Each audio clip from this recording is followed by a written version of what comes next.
Bueno, siguiendo con este módulo 2 sobre conocimiento del riesgo para el ordenamiento territorial, vamos a pasar del tema de estudios de amenaza a la identificación de elementos expuestos. Vamos a ver también escalas de trabajo, representación de estudios y la comunicación de los mismos. La identificación de elementos expuestos se realiza normalmente cruzando los mapas de amenaza sobre un mapa de información de predios o de infraestructura del territorio. Sin embargo, cuando tenemos evaluaciones de amenaza de tipo probabilista, será más difícil hacer este tipo de cruces, ya que tendremos que establecer un portafolio con la información de todas las edificaciones, por ejemplo, en el territorio, y a través de un análisis de vulnerabilidad de las mismas establecer su grado de afectación ante la ocurrencia probable de los escenarios de amenaza considerados, lo cual no puede realizarse en un simple sistema de información geográfico estándar. Hay que pensar pues en métodos y modelaciones más complicadas. Entonces, bueno, tenemos que con esta, pues haciéndolo tradicionalmente, con la cartografía podemos señalar esos elementos expuestos y podemos ver qué características de vulnerabilidad podrían tener. Y hay que tener en cuenta pues que no solamente es la vulnerabilidad física, sino hay que considerar también los elementos de vulnerabilidad social, entre otros.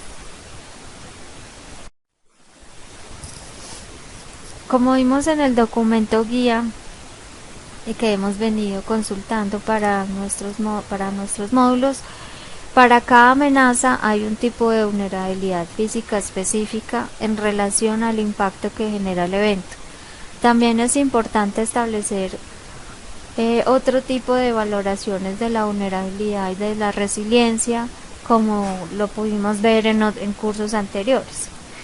Aquí traemos nuevamente el ejemplo que tenemos en la guía sobre la evaluación holística del riesgo, que incluye una serie de indicadores que caracterizan la fragilidad social y la falta de resiliencia y que se puede aplicar a un municipio o a un país. Entonces vemos en este modelo que podemos tener una representación de la exposición y susceptibilidad física, que estamos hablando entonces de cómo se van a dañar las viviendas, las construcciones, la infraestructura, con datos muy exactos. Y por otro lado vamos a tener una evaluación de la fragilidad social, económica, ambiental, que no dependen directamente de la amenaza, sino que son unas características remanentes, y cuáles son las capacidades de respuesta o la falta de resiliencia. Entonces aquí vemos unos ejemplos de cómo se podría representar esos dos temas. En un municipio, este es un ejemplo de lo que se aplicó para Manizales en algún momento. Se analizaba la fragilidad social como el área de barrios marginales, la tasa de mortalidad, la tasa de delincuencia, la disparidad social, la densidad de población. Y en el tema de falta de resiliencia tenemos el recurso humano en salud, el espacio público, el personal de socorro, el nivel de desarrollo, la participación comunitaria.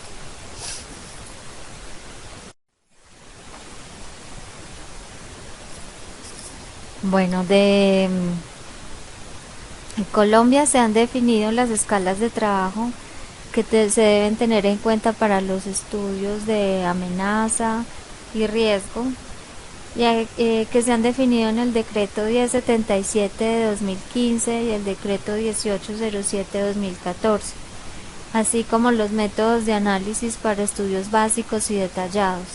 Aquí podemos verlos en la tabla, donde en un estudio básico, si tenemos la clase del suelo urbano de expansión urbana, vamos a tener que hacer estudios a escala 1 en 5000, y se pueden utilizar métodos de análisis que ya vimos, como los estadísticos, determinísticos o probabilísticos. Pero si es un estudio básico para el área rural, podemos tener estudios ya a una escala menor, a 1 en 25.000, utilizando aquí entonces métodos heurísticos y estadísticos. Si hablamos por otro lado de estudios detallados en el área urbana, serían entonces necesarias resoluciones de 1 en 2000, y si es del suelo rural suburbano sería escala 1 en 5000, utilizando métodos de análisis determinístico o probabilístico.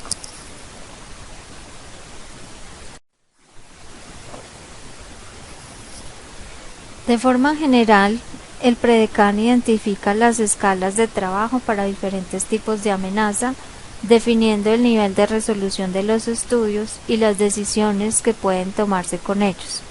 El primer caso es el de deslizamientos, donde tenemos 3 escalas: la general, la intermedia y la de detalle, como vemos en esta diapositiva. La primera incluye escalas entre 1 en 25.000 y 1 en 10.000 como evaluación muy gruesa. Aquí se tiene en cuenta la información básica del relieve, la geología, la ocurrencia histórica. Estos estudios son útiles para la delimitación de áreas propensas a deslizamientos y para poder priorizar estudios de mayor detalle. Sin embargo, pues no se pueden hacer análisis de riesgo de esta escala. Tenemos la escala intermedia, que cuenta con resoluciones entre 1 en 10.000 y 1 en 5.000, con la que es posible identificar y localizar áreas construidas, infraestructura y población expuesta, y sirve como una aproximación para el análisis de riesgos.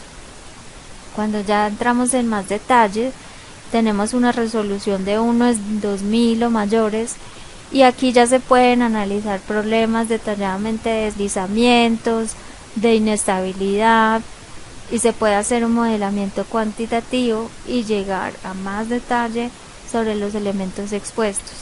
Generalmente estos estudios a esta resolución se utilizan para licencias de urbanismo y construcción.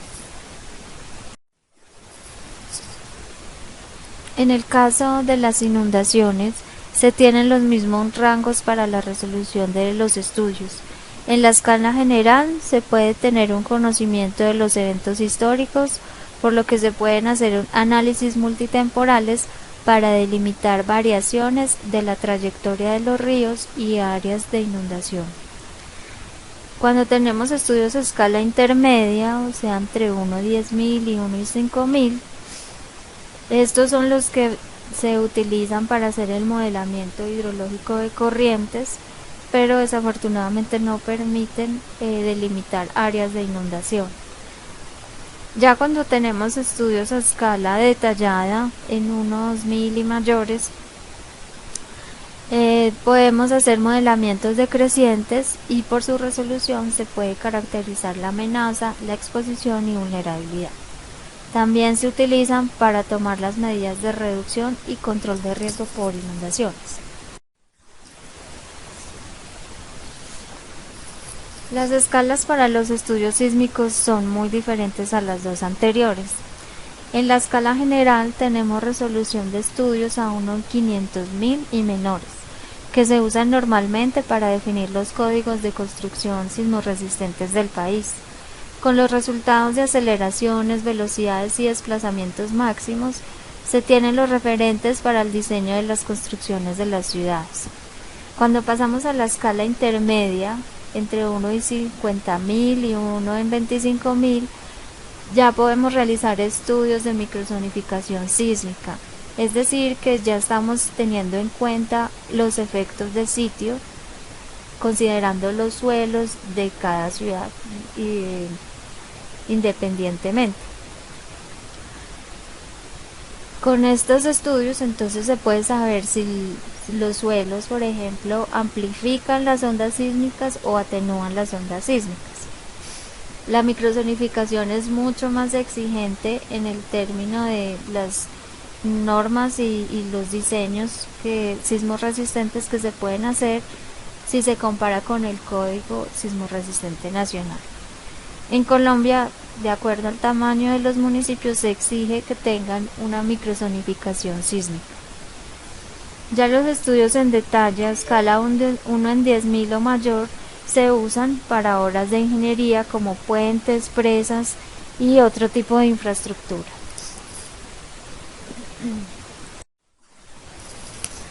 Para la amenaza volcánica también se requieren resoluciones gruesas, de acuerdo al área de influencia del volcán, normalmente entre 1 en 50.000 y menores.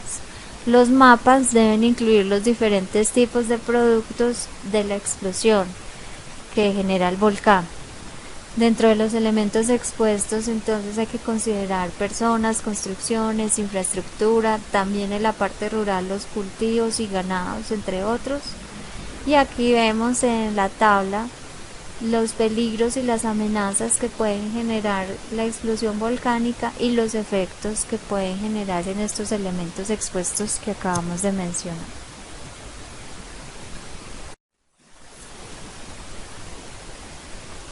En las diapositivas siguientes vamos a ver las tablas que tenemos en el documento guía, en las que vamos a revisar la representación de las amenazas, la escala, las variables y la utilidad de los mapas.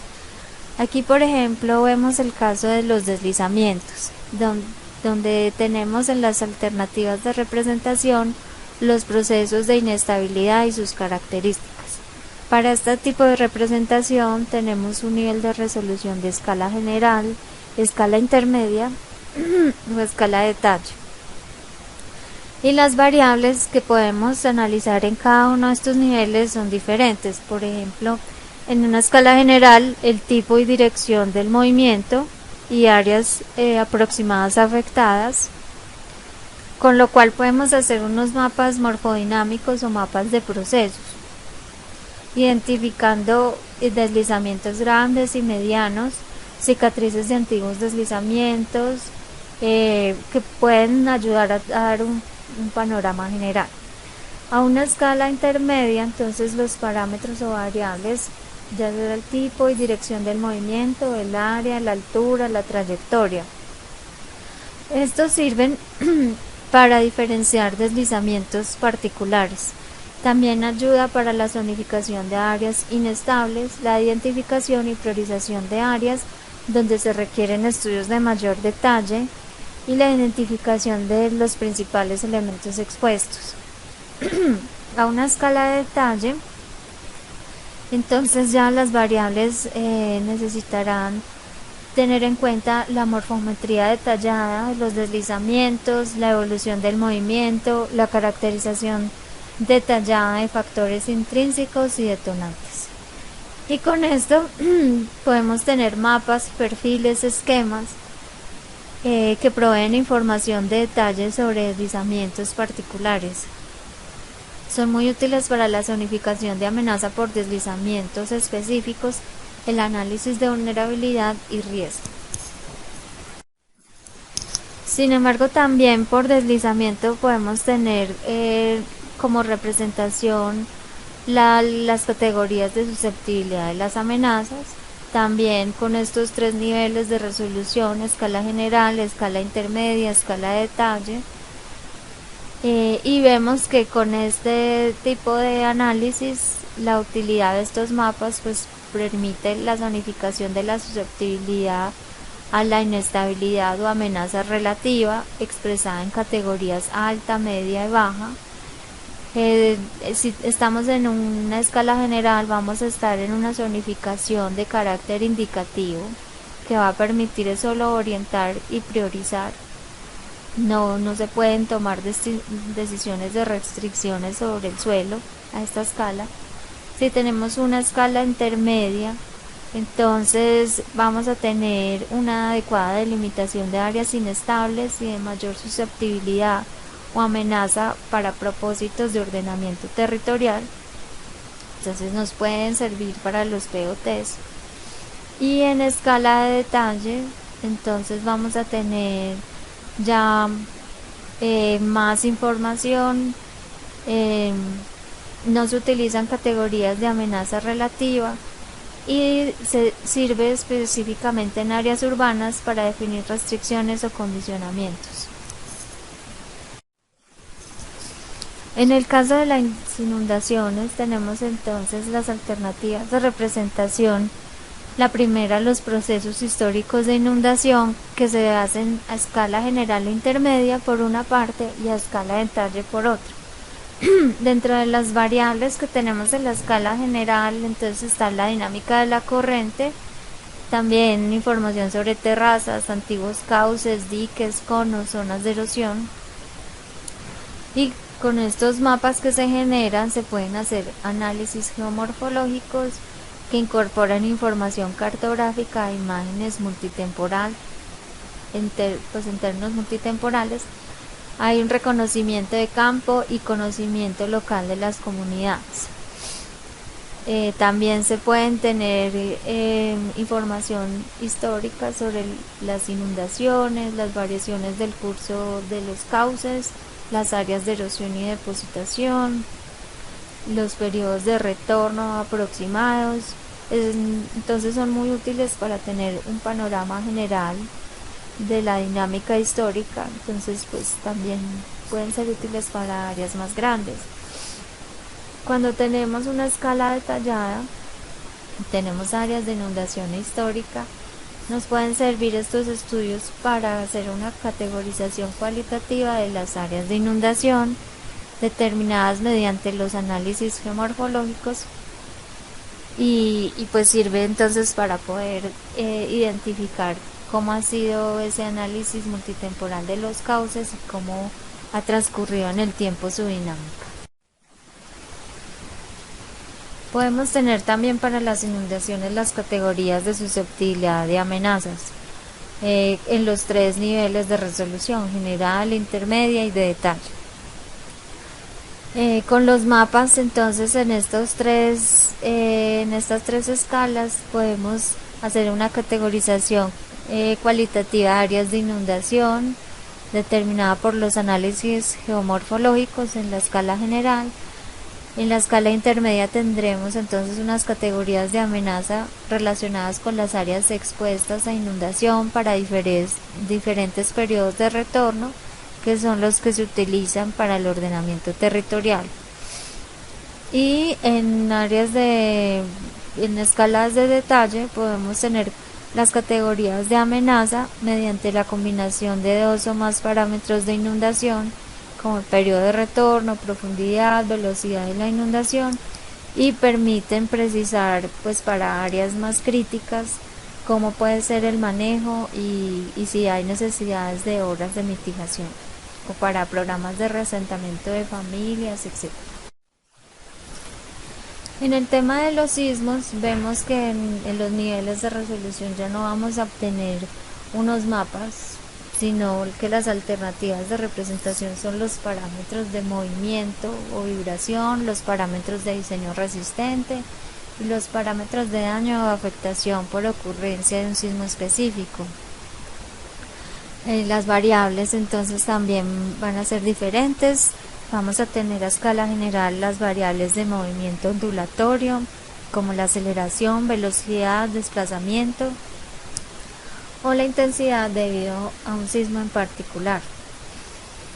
Vamos a tener en la escala intermedia los espectros que indican los parámetros de diseño, y en la escala intermedia también para los parámetros de daño o afectación vamos a tener escenarios de daño debido a la ocurrencia de un sismo de magnitud, periodo de retorno y fuente sismogénica dada. Para la amenaza volcánica tenemos entonces solo una escala general en el nivel de resolución, pero podemos tener diferentes alternativas de representación, como la cobertura de los productos volcánicos en erupciones pasadas, las características específicas de los productos volcánicos, y podemos tener diferentes variables: el tipo de producto volcánico y modelos de erupciones volcánicas pasadas, el tipo de producto volcánico como flujos de lava, caída de piroclastos, flujos de piroclastos, gases y lahares, y las características específicas de los productos volcánicos en términos de alto, medio y bajo. Aquí también podemos ver la utilidad entonces de los mapas, cómo pueden servir si queremos tener un panorama general de los modelos eruptivos del pasado, o si se quieren utilizar para establecer restricciones y condicionamiento de construcciones en los planes de emergencia y planes de gestión del riesgo y planes de ordenamiento territorial. Y lo mismo las categorías de amenaza alta, media y baja que se pueden tener de los mapas de características específicas de los productos volcánicos. Finalmente, en este módulo tenemos el tema de la comunicación, de la información técnica, de los estudios de amenaza y riesgo, ya que si los tomadores de decisiones y la comunidad no los entienden, no se podrán tomar medidas con ellos para reducir el riesgo. Tal como se menciona en esta diapositiva, la necesidad de hacer manifiesto el riesgo es fundamental para incidir en las decisiones, para que se reconozca y se convierta en una preocupación para alguien. Sin su reconocimiento no hay decisión, pero el riesgo es un concepto extraño, representa algo irreal, en tanto que está siempre relacionado con el azar, con posibilidad, con algo que aún no ha sucedido. Entonces vemos pues la importancia de este tema. Para lograr un mejor nivel de entendimiento de los estudios técnicos es necesario que exista una preparación en todos los temas, no solo los habitantes del municipio, sino también los funcionarios. Para esto deben realizar muchos trabajos con la población, desde diferentes ámbitos, generalmente en entidades educativas, pero debe trabajarse más en los barrios y en capacitaciones y en las instituciones administrativas. Entonces esto es un trabajo que debe emprenderse y mantenerse todo el tiempo para poder hacer más evidente el tema y los estudios de riesgo para las diferentes personas. Las recomendaciones para la comunicación de la gestión del riesgo y de los estudios incluyen entonces difundir el conocimiento científico y tecnológico de los riesgos y amenazas, la incorporación en los planes de planificación y corresponsabilidad interinstitucional con sectores de inequívoca competencia en estas áreas, incorporar tanto a los medios masivos como alternativos. La comunicación debe convertirse en factor fundamental de una cultura de prevención, aunada a las instituciones educativas, para que se fomente la capacitación individual y colectiva. Debe estar revestido de capacitación y educación integral y debe practicar procesos de participación de la comunidad para generar una comunicación social y no solo la información. Para evitar la desinformación y abuso de la función informativa y comunicacional es necesario elaborar un código de comportamiento ético de los comunicadores en momento de desastre. La difusión de la información, los programas de comunicación y capacitación deben considerar elementos como los que estamos viendo en esta diapositiva. La bidireccionalidad, donde se generan procesos de interlocución y retroalimentación, la influencia de la construcción y elaboración de percepciones positivas frente a la construcción social y comunitaria del desarrollo, el acceso a la información y al conocimiento como mecanismo garante de los derechos humanos y promotor de la participación enfocado a procesos de promoción y prevención. También el relacionamiento desde donde se promueven y estimula el diálogo, la confianza, el consenso y el compromiso entre las personas. Y finalmente la interacción y gestión de las comunidades como entes activos con fenómenos culturales, políticos, económicos, sociales, tecnológicos y ambientales.